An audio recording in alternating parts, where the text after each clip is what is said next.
You're listening to Hawk Talk with former Seahawks wide receiver Michael Bumpus. Powered by Seahawks.com. Now, here's your host, Nasser Kyobe. Welcome into another edition of Hawk Talk. The Seahawks back at Lumen Field this week, taking on the New Orleans Saints. Coming off a huge victory over the Pittsburgh Steelers bump. I'm really excited about this game. I think the Seahawks are getting ready to reclaim home field advantage at Lumen Field, and I think it starts this week.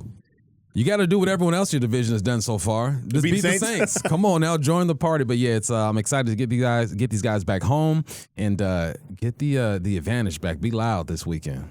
I'm going to go on a limb, and I'm going to say something again, Bump, and it's going to be a hot take, and I'm going to have Leif pull it for when it comes true at the end of the year, and if it doesn't, I'm going to delete it, and it never happened. Anyway, what's on tap?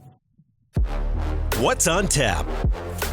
New Orleans Saints coming in 0-2 last place in the NFC South with losses to NFC West foes for the Seahawks, the Cardinals, and the 49ers. But I want to give a little shout out. First season under first-year head coach Kellen Moore. Some people in the great state of Washington know Kellen Moore as the Prosser Tosser back in the day. Threw 66 and 67 touchdowns respectively as a junior and senior, setting career state records for completions, 787, and touchdown passes with 173, was the Gatorade State Player of the Year in 2006. And under the legendary coach Tom Moore, his father, who won 4 state titles for the Prosser Mustangs. Kellen was in high school and I was in high school, so I just saw the stats because back then we were looking at the paper all the time. Looking at the paper. And I'm like, this dude from Prosser is unreal. Obviously, he goes on to Boise State. Had a little cup of coffee in the National Football League before starting his coaching career. 4 years in Dallas, offensive coordinator. 1 year with the Chargers.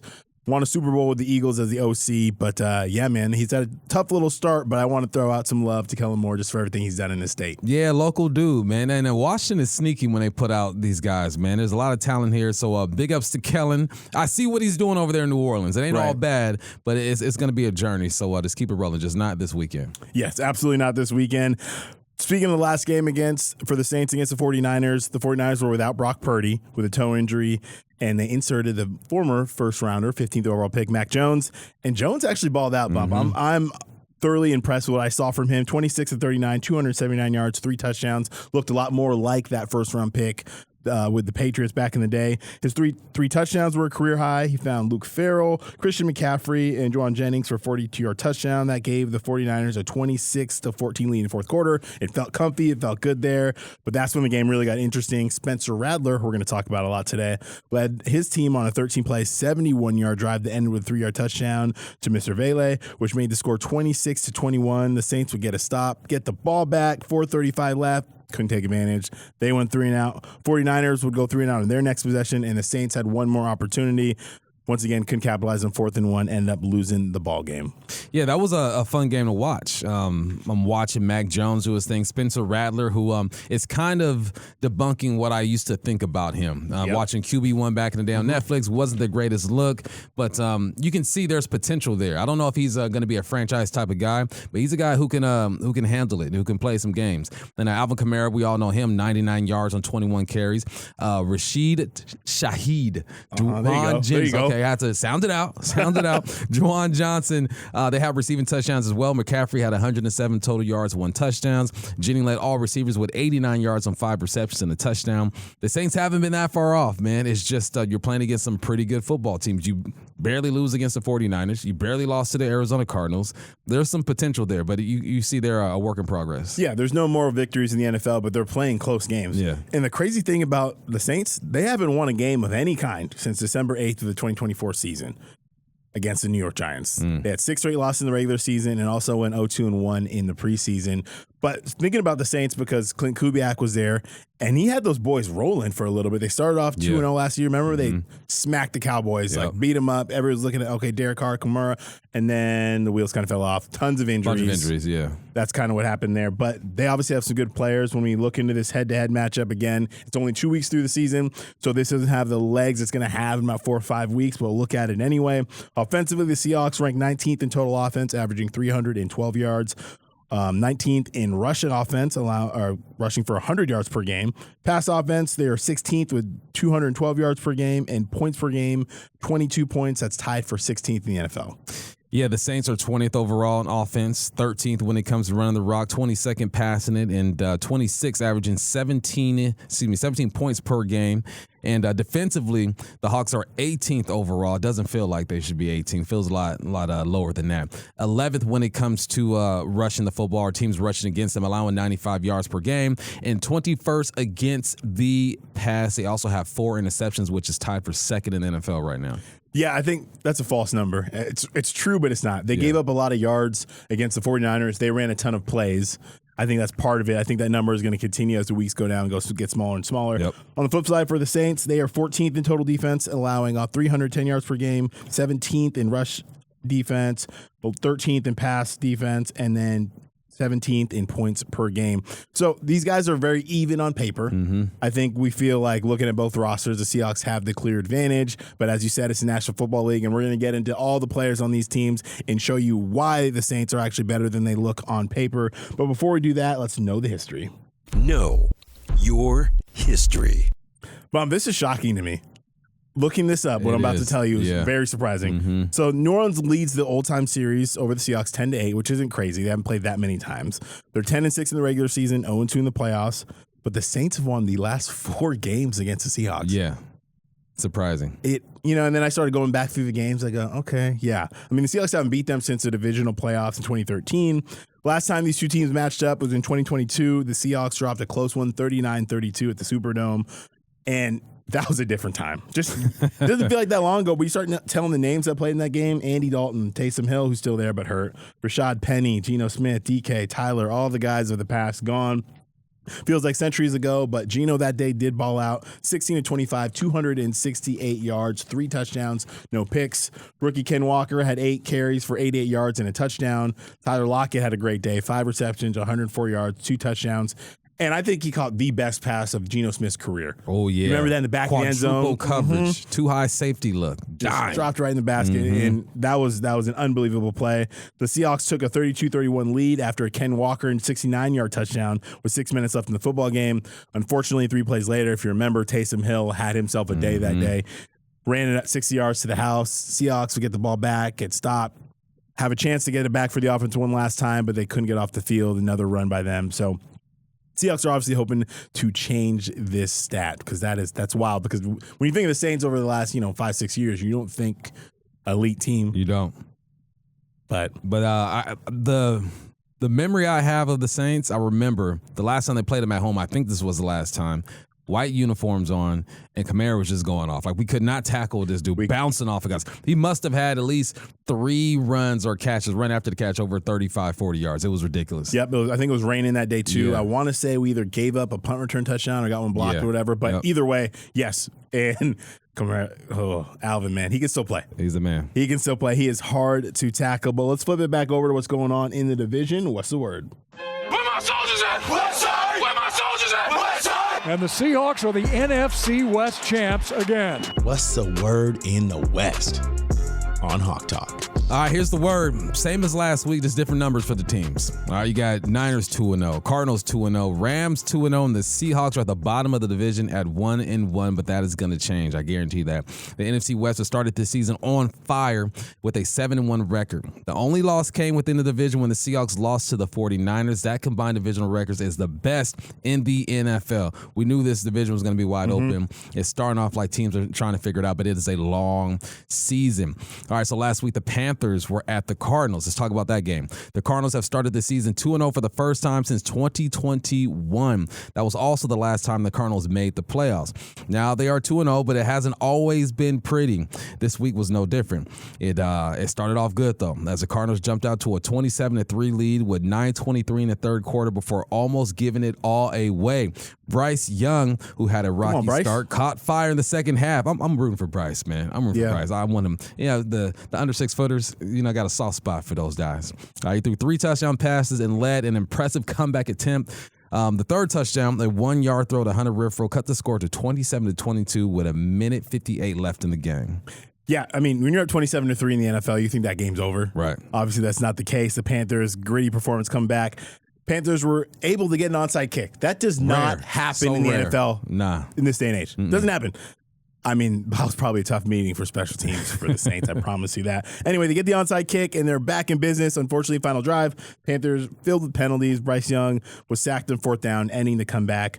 And the person who got the sack, he's in the same age demographic as yourself. Yep. I'm not too far off that. Thank you for including yourself. Don't act like your boy got you for like 10 years or something like that. 39-year-old Calais Campbell. Yeah. Holy smokes. I don't know how he's still doing it. Whatever routine you're on, send it our way because we would love to tap into whatever you're doing. Yeah. Wild. For real, Calais, big ups, and has one of the most unique voices you'll ever hear in your time walking this earth. Kyler Murray finished the day 17 of 25, 220 yards, 1 touchdown and 1 interception. James Connor had a rushing touchdown, but only had 34 yards on 11 carries. They bottled him up a little bit.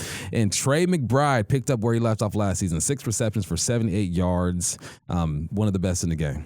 Yeah, absolutely. Trey, he's definitely become an elite tight end in this league. For the Panthers, Bryce Young, 35 of 55, 328, 3 touchdowns, 1 interception. The Cardinals will host the Titans on Sunday. Another game in the division, the Rams at the Titans. Rams had a big second half, scoring 20 points, spoiling the home debut of former Coug. Do you still claim him? Always. Cam Ward. Yeah, we got him there. Yeah, that's we are. Washington State. This should be our motto. Washington State. We'll get you there. That's what we do. That would sell me. Come on now. The Rams trailed 13-10 at halftime. Would score on 4 of their next 6 drives, securing the 33-19 victory. Matthew Stafford had a solid day. 23 of 33, 298, 2 touchdowns, 1 interception. Devontae Adams led all receivers with 106 yards, 6 receptions, and a touchdown.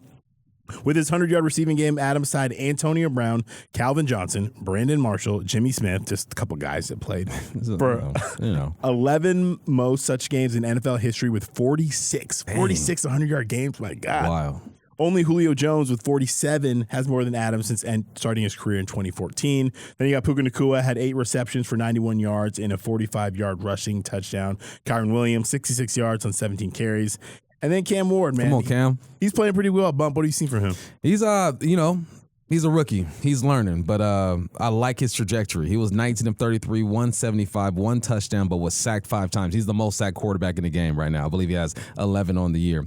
Former Seahawk receiver Tyler Lockett had 2 receptions for 9 yards on 3 targets. Other former Seahawks, Quandre Diggs had 1 tackle. Draymond Jones had 2 tackles and 1 TFL. And Cody Barton, man, 5 tackles and an interception. Cody Barton just won't go away. He won't. He'll be in this league for like 5-6 more years. At least. I mean, whether it was in Denver, I didn't know when I looked at the box score. I'm like, yo, these are full of former Seahawks. It's usually Jacksonville when we think about former Seahawks, but no, Tennessee had tons of them. And or Carolina. Carolina too, yeah, of course. Shout out Cody Barton for balling out. Titans, though, struggling. Lost 8 straight football games. Head coach Brian Callahan is 3-16 since taking the job. Ooh-wee. Good luck. The Rams do have a tough challenge this weekend. They are taking on the Philadelphia Eagles on the road, so that's going to be a tough one. But we will flip our attention back to who we're playing this week. Man up. Hey, who you got? Who you got? You know what time it is. Man up. Man up, brother. Man up. Man up on Hawk Talk. Bump, we'll start off with the quarterbacks. You mentioned Spencer Rattler in the open. He's now in his 2nd NFL season, but the first as a clear-cut number 1. Mm-hmm. Rattler had to battle rookie Tyler Slow. Shuck. Why do you spell it like that? I don't know. That's English for you, man. No, but that's on me. That's preparation. I have a name that's not phonetically spelled right. That's fine, but English is dumb sometimes. How is that Shuck? Yeah, no, you're right. Makes no sense. That's just brutal. But anyway, they had a battle going throughout camp, officially won the job in the Saints' 3rd and final preseason game. So it was a legitimate competition. This wasn't one where we kind of said it that way. But anyway, in the preseason, Rattler had 30 of 43, 295 yards and a touchdown with an interception. He also had 41 yards and 7 carries. He started 6 games last year, played in the second half another, replacing Derek Carr, completed 130 of 228, 1,317 yards and 4 touchdowns with 5 interceptions. Injuries all over the place, losing guys. He didn't play a lot with Chris Olave, Rashid Shaheed. So when I look at Rattler, Bump, you mentioned it. I think a lot of people have that same perception of him from the Netflix documentary QB1 Beyond the Lights. Right. But Bump, that was, for one, you got to have some perspective, at least I think we do as being a little bit older. This guy was the number 1 player in the country at high school at age 18, and they said, hey, we're going to give you a Netflix show and follow you around of all your moments at that time. I can't say I would have handled myself in a great way if I had all of that going for me. To be honest, I would have handled it better than that, though. But you're right. Well, I agree. I would have been perfect. That's I for agree. Sure. I'm just trying to show the brother some grace. I think I would have also, but I'm trying to show him some grace. Yeah. And we should give these guys some grace. They're growing up with social media and the cameras everywhere. They don't know what they're doing. So he was the guinea pig for something like that. And guys can learn from him. But he was an All-American. He threw for 11,000 yards, 116 touchdowns, number one quarterback in the class of 2019. So, give him some grace. He goes to Oklahoma. He redshirts. He led the Sooners to a win over Texas and their sixth straight Big 12 championship. However, despite being a Heisman Trophy candidate, the season didn't quite go the way he wanted and was benched against Texas for Caleb Williams. Worked out for them. Which, okay, yeah, in hindsight, it's okay. Another first overall pick. Right. So he then takes his talents to South Carolina, where he really resurrects his career in that sense. Resurrect may not be a great word for that, because it's not like he was terrible at Oklahoma. Yeah. He was still good, but he did well for South Carolina. Playing only 2 seasons in the Garden and Black, he finished his Gamecock career first in school history in completion percentage, 5th in completions and passing yards, and 9th in passing touchdowns with 37. Drafted by the Saints in the 5th round, 150th overall. So far this season, through 2 games, 52 of 80, 421 yards, 3 touchdowns, and no interceptions. He's taking care of the football. I don't know if it was their tight end or what receiver it was, but in that first game against Arizona, we might have a different conversation about their whole season if they catch that in the back of the end zone as time's kind of expiring late. So it'll be interesting to follow Spencer and see how he performs on Sunday. Let's talk about our quarterback, Sam Darnold. Sam Darnold played a solid game in Pittsburgh and was able to overcome some tough plays in the first half, but he was crucial, man. It was 24-3 blowout of the Steelers in the second half. Second half, they bounced back. First half, 2 interceptions. You're trying to hit Cooper Kupp in one, and then the other one, just poor execution on the play. You get tipped by Hayward, and your linebacker for the Steelers picks him off. So he bounced back in the second half, and it was great, man. He made one of the biggest plays of the game. Staring a 3rd and 9 from their own 28-yard line. The Seahawks were in danger of having to punt the ball back to the Steelers and giving them a shot to tie the game with a touchdown. It was resilience, man, and I think it starts with him. When you start a game the way that he started it off, it wasn't even like he was playing horribly. It's just 2 big mistakes or 2 big plays made by the Steelers. There's only 2 ways you can go. You can crumble or you can step up, and that's exactly what he did. There was a clutch play at the end of the game. We found JSN for a 43-yard game with Jalen Ramsey in coverage. That's number 1 receiver type stuff. Mm-hmm. All right, so Darnold had 2 interceptions like I mentioned on the day, but was 22 of 33, 295, and 2 touchdowns. Got that W. And led drives when you needed it, right? Yep. You started the game, you broke the streak of however long it was going back to 2024 when they had 2023 actually, not scored a touchdown in the opening drive. Yep. He makes big plays on that drive. They come out in the second half, their first possession, march them down and score. When they needed it, Sam Darnold is playing that type of football, so I'm excited to see where he takes it from here. On the season, the Saints, though, defensively, they are 14th in total defense, allowing 310 yards per game, and they're ranked 13th against the pass, allowing 198 yards per game. Now, Bump, this next matchup, Alvin Kamara. People say his name different ways. How do you say it? Is it Kamara? It's Kamara? I think it's Kamara. All right. Either way, it doesn't matter how I say it. He is one of the best people to pick up a football at that position. Mm-hmm. I honestly think we had this conversation earlier talking about dual threat people. Obviously, you have Christian McCaffrey, but is there a better dual threat receiving and running back in the NFL? It's really hard. Those are the 2, right? Those are 2. Am I missing anybody? No, McCaffrey and Kamara. I can't think of anybody else. No.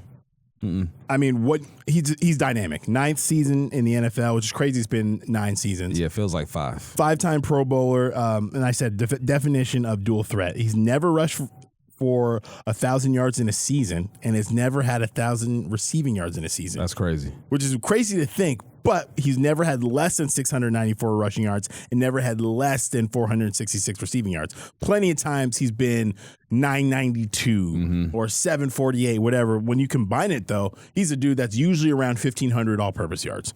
I mean, each of his 8 full seasons, he had at least 1,000 yards from scrimmage, and usually a lot more than that. In 117 career regular season games with 86 starts, he's carried the ball 1,575 times for 6,923 yards with 61 touchdowns. He's also caught 581 passes for 4,795 yards with 25 touchdowns. He is the franchise all-time leader in rush yards, rushing touchdowns, total touchdowns, 2-point conversion, total touchdowns from scrimmage, all-purpose yardage, and first downs.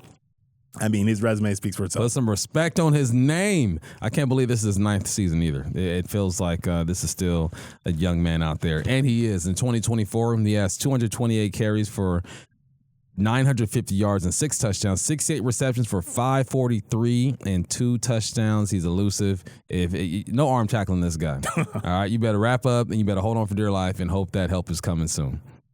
Without question, he's one of probably the hardest dude to tackle, and I think Coach McDonald at the podium spoke about it as smooth. Like he's just hard. He's the type of dude that I'm not saying he can't run you over, but he's the type of dude that you get back and you're like, man, I just can't tackle this guy. I don't know what he's doing, but I just can't get him down. All right, let's talk about our running backs. All right, you got Ken Walker and Zach Charbonnet. The run game was unlocked in week 2 against the Steelers. Ken Walker ran for 105 and just 13 carries and 1 touchdown. He averaged 8.1 yards per carry. This was Ken's first 100-yard game since week 1 of last season against Denver. He passed Maurice Morris for 10th place on the Seahawks all-time rushing yards list with 2,653. Walker is one of 5 running backs with 8+ scrimmage touchdowns in each of the last 3 seasons. This guy is dynamic. He has 4 touchdowns. Well, he is 4 touchdowns away from passing Sherman Smith for 5th place on Seattle's all-time rushing touchdowns list with 29. And Charbonnet had 10 yards on 15 carries. But you know what? Charbonnet shined week 1. Ken Walker shined week 2. Combined in week 3, you got a good run game going. Hey, I would love to see that. I'd love to see both of them a ton of success. And I'm happy for both guys, right? Zach Charbonnet has earned more playing time because he's solid in pass protection. He's solid running the rock. And Ken Walker, we saw it again on Sunday. He has that home run threat ability. And people were ready to throw this man away. What are we talking about? What are we talking about? Are you kidding me? And I love that it took one half to be like, oh, yeah, Ken Walker's actually pretty good. I forgot about that. I remember now. So, no, love to see that from those guys. Flipping it over to the New Orleans Saints, talking about their receivers, Olave, Rashid Shaheed, Brandon Cooks against his secondary. They got a lot of guys that can make plays. As we know, 2021, Ohio State, not a fan of Ohio State in that way, but man, that has to be the best receiver room that has ever been assembled in college football. I would agree. Ever. I would agree. Garrett Wilson, Chris Olave, Baller. JSN, Baller. Marvin Harrison, Baller. Emeka, and Jamison Williams before he left was there. Yeah. Like, I mean, they're doing something nice over there, but if you're the receiver coach with that room, I want to say it's a notable name over there at receiver too. I don't know if he was. I don't know if he was then Heartline, right? Heartline, yeah. I don't. He might have been, but either way, I mean, you got to teach it. Every one of them was a first-round pick. Holy smokes! We know what JSN could do. He's obviously emerged as a number 1 receiver in Seattle, but Olave's been a great dude as well. Burst on the scene in the NFL, back-to-back 1,000-yard seasons. The only thing that has slowed him down, Bump, has been injuries. He had multiple concussions last year. That's what resulted in him going on IR in November of last season. But when he's on the field, we know he's dangerous. He's definitely going to be a top cover for the Seahawks. So far this year, he hasn't had a crazy game. He has 13 receptions and 108 yards. Yeah, he's all right, though. He's going to be all right. You watch film on this guy. He is so fast and explosive. He's getting open. He's got to get on the same page with his quarterback. Another playmaker, Rashid Shaheed, the 4th-year wideout, has made his mark for New Orleans in both the passing game and the return game, where he was selected to the Pro Bowl and voted as an Associate Press All-Pro in 2023. He can get busy. In addition to return duties in 2023, Shaheed enjoyed a breakout season on offense when he recorded 46 receptions for 719 yards. That's 15.6 per catch, with 5 touchdown grabs, finishing 12th in the NFL in yards per catch. He's just fast. And anybody who rocks number 20-something and you're playing receiver in the NFL, you know you're going to be nice. Because you don't just rock the 20-something. Yeah. That's a number you give a walk-on freshman in college and say, all right, work your way out this number. So, no, he's one of the fastest players in the game. So far this year, 10 receptions, 85 yards, 1 touchdown. He could be a problem. Yeah, with this group, you got to worry about keeping people in front of you. Cannot get lazy. You can't relax for a second because this group has speed, and they're good at it. Last but not least, we got veteran Brandon Cooks. Making his return to New Orleans. Let's go. He started his career there 2014 and 2016. He has 6 career 1,000-yard seasons, which is tied for 5th most in the NFL since he was drafted in 2014. Cooks joins Brandon Marshall as the only players in NFL history to record at least 1,000 receiving yards in a season with 4 different teams. Overall, he's played in 160 career games with 144 starts for New Orleans.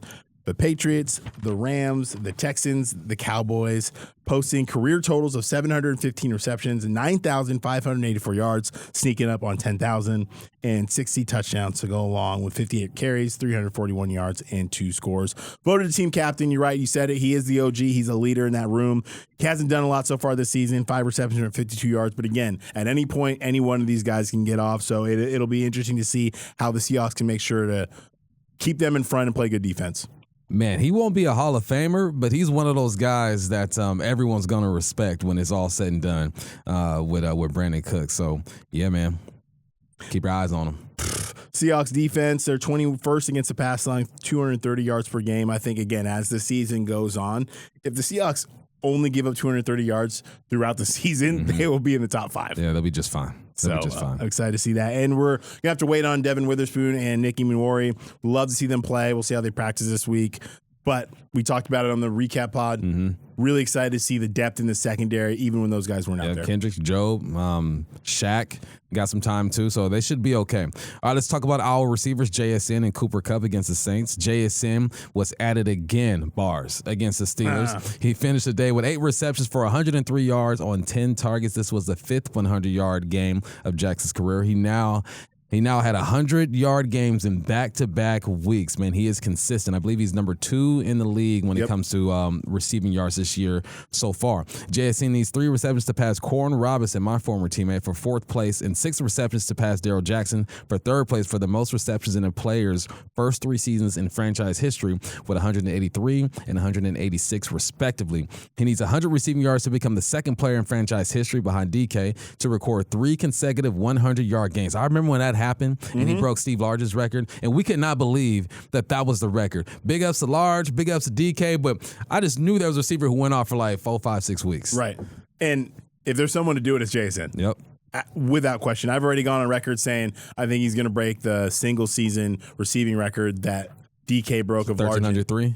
Yeah. I think he's going to break that. And so we'll wait and see. Through 2 weeks, you mentioned it. 2nd in the NFL receiving yards, 227, only trails Malik Neighbors, who has 238. But Bump, you know what I really loved about that last week?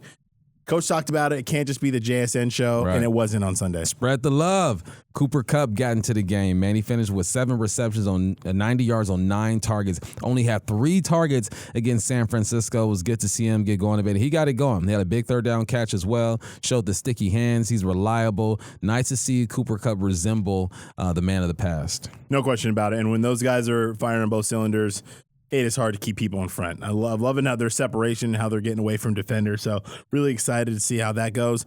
And the last matchup we're going to look at in general is just Cam Jordan. We've been showing a lot of love to some OGs today, Bump, and we're going to continue to do it. I love it.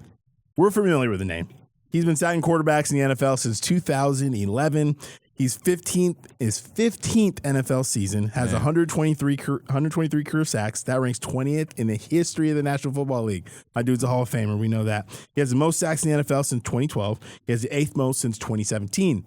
Von Miller is the only active player that has more sacks than Jordan with 130. Cam has also played every game of his career with the Saints and has played in 239 games. That's 2nd in franchise history, only trailing Drew Brees, who has 245. Assuming he stays healthy, he's going to get that. And at 36, he can still play, Bump. He's got 4 tackles, 1.5 sacks, and 1 pass defended on the season. He's doing a lot. I know he's a dude that'll do coverage on Fox and that kind of thing, NFL Network, what have you. But seeing dudes at this age doing what they're doing, I'm 34 and my ankle flares up twice a year and I can't walk. You know what? They got more money than us. They got more access to healing methods and whatnot. We just don't have access to that stuff. Yeah, if I had the same money, me and Cam Jordan would be the same person. I promise. Throwing up stats out there. Oh, sorry, disrespect you, Cam. That would not be true. But anyway, he can play ball, and I'm excited to see the Seahawks match up against them. But I mentioned it. I teased it earlier, Bump. I'm going to go out on a limb, and I'm going to tell you, in this path to victory, a hot take that is going to blow your mind. Let's go. At the 45, waits for the snap. Michael Dixon puts it down. That kick is away, and that kick is good! The Seahawks win! It's good! It's a path to victory on Hawk Talk. Seahawks need to get right at home. That's a priority for everyone in this building. That's a priority for Mike McDonald. That's a priority for the players. That's a priority for everyone. The Seahawks have been amazing on the road under head coach Mike McDonald with an 8-1 record, winning the last 7 in a row. Obviously, we need to flip the script at home. The Hawks are 3-7 in their last 10 games. But I'm telling you, I don't think the Hawks lose another home game this year. Wow. Oh, that's the take. All right. I really believe it. Okay. I really believe it. I looked at the opponents, and I'm not saying that there aren't difficult opponents on there, but I really think there's a feasible chance. Watching what we did in Pittsburgh, I think this is a little bit of a piece of the puzzle. We're setting it up slowly but surely, but I'm telling you, I will be all over this. If that happens at the end of the year, I will be letting everybody know, shouting from the rooftops. From the rooftops. If we lose a couple more, we'll delete the footage. Hey, that's the beauty of digital. No, in all seriousness, though, I really do think the Seahawks can flip the script at home, and I think it starts on Sunday against the Saints. All right, let's get it. Hot take. I might steal that. I'll give you credit for it, though. Okay, I appreciate it. I'll give you credit. Hey, they got to prove the success in the run game wasn't a fluke, right? Ken Walker, Zach Charbonnet, they got to get going early. I'm interested to see just how they do this, man, because each have shown that they are explosive and are capable of doing this thing. Obviously, K9 is going to get the nod to start the game. We'll see how this thing goes. And take care of the football, man. Just take care of the ball. The Saints are 0 when it comes to turnover differential. 3 touchdowns, 1 fumble, didn't lose it, but they're nice and even. So you take care of the football and match that energy. No question about it. And for us, I just want to see JSN keep balling out, man. I want to see him have another 300-yard game or 100-yard game. I want to see him break the record. I want to continue to show him to doing that. And offensively, they need to stay out of 3rd and long, man. I think being better on early downs, being better on 1st and 2nd down obviously gets you in 3rd and shorts and keeps you competitive. Last week they did a really good job in those 3rd and longs, but that's not sustainable. You stay out of 3rd and long, you do a lot better. And keep taking the ball away. Hawks are 2nd most interceptions in the NFL. Get after Spencer Rattler, take it away.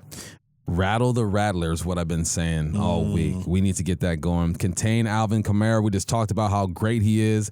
He can hurt you. A bubble screen can go 50 yards if you don't rally to the football and hustle. And give the 12s something to cheer about. All right? This is your house. Protect it. Let's go. Starts on Sunday. Seahawks taking on the New Orleans Saints. 1:05 start. Pregame show starts at 10 a.m. on the Seahawks Radio Network, Seattle Sports, Kyrie 97.3 FM. You'll hear Michael Bumpus along with the rest of the crew.